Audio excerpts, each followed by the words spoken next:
We live in a current cancel culture, and today in this video, we're going to cover celebs who were fired due to alleged racism. Welcome back to Celeb Hub, let's get into the video. Imus be racist. The late Don Imus was a radio personality known for his crude and often racist sense of humor. He got used to skating over controversy and getting away with saying and giving a platform to some very questionable material. He was even called the good-natured racist by the Los Angeles Times. In 2007, however, it seems that the people and the networks grew tired of tolerating his antics.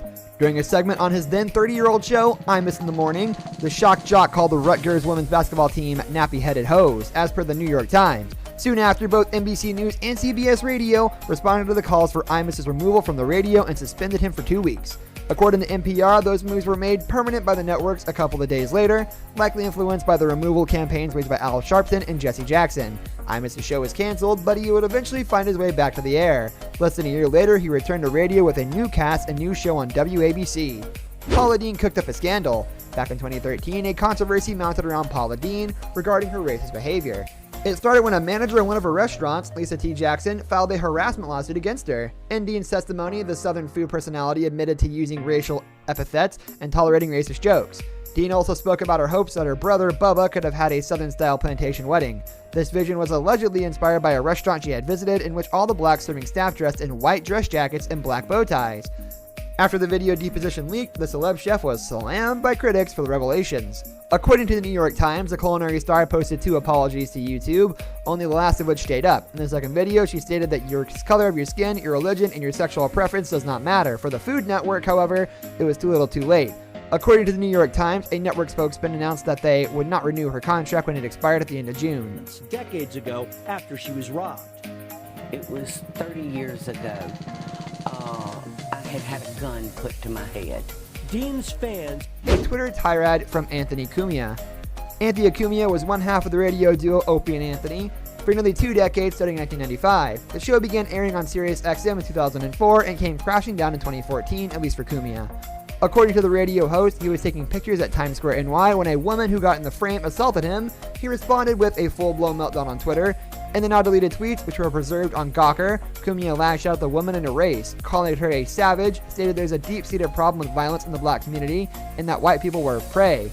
According to the New York Times, Cumia and the show had been in hot water before. They had been reprimanded and suspended in the past, but the controversy was too big for a slap on the wrist this time.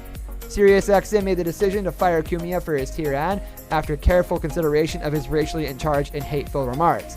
They added that his behavior was wholly inconsistent with what SiriusXM represents. Exactly. You know, when you're beholden to a company, a board of directors, sponsors, things like that, regardless of what they tell you. Roseanne barred from ABC.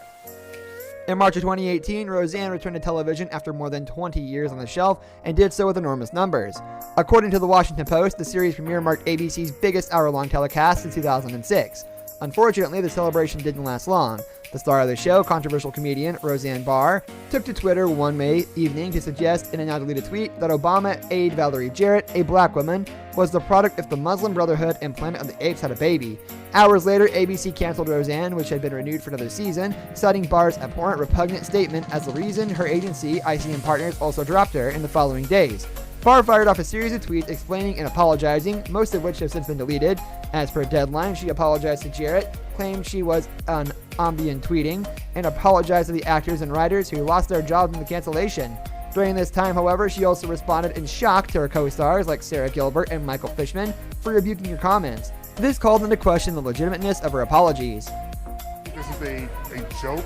I think this is actually a racist tweet, and it needs to be dealt with as such. Valerie Jarrett, the target of Roseanne's tweet today, said, Blackface is not a costume, Megyn Kelly. Megyn Kelly is no stranger to controversial comments regarding race. This is, after all, the person who laughed at the suggestion that Santa Claus could be anything other than white, telling the kids at home Santa is just white.